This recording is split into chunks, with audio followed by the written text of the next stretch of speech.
Evening team. आज हम बात करेंगे सैमसंग के 5-in-1 कन्वर्टेबल फ्रिज के बारे में और देखेंगे कि कैसे वो कन्वर्ट होता है उसके मोड्स में।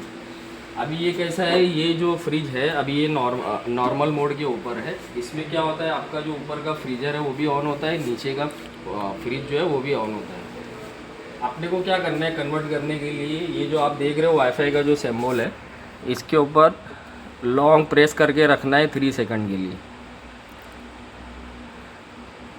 तो आप देखोगे ये जो है फिर कन्वर्ट हो जाता है सीजनल मोड में। सीजनल मोड में क्या होता है ना, ऊपर का जो फ्रीजर होता है वो ऑफ होता है और नीचे का जो फ्रिज है वो ऑन रहता है।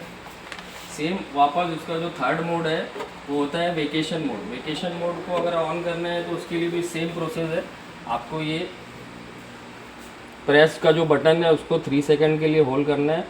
3 सेकंड के बाद में ये कन्वर्ट हो जाएगा वेकेशन मोड में। वेकेशन मोड में जब आप देखोगे, जब ये फ्रिज जाता है तो उसमें जो ऊपर का फ्रीज़र है वो ऑन होता है और नीचे का जो फ्रिज है वो ऑफ होता है।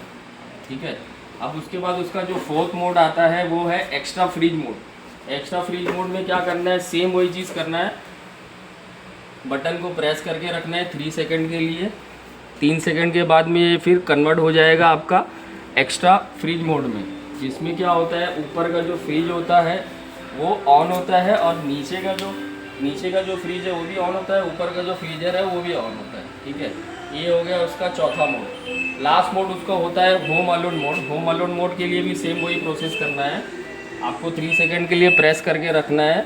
3 सेकंड के बाद में देखेंगे वो ऑटोमेटिकली वो कन्वर्ट हो जाएगा होम अलोन मोड में। होम अलोन मोड में क्या होता है, ऊपर का जो फ्रिज है वो भी ऑन होता है, ऊपर का फ्रीजर ऑन होता है और नीचे का जो फ्रिज है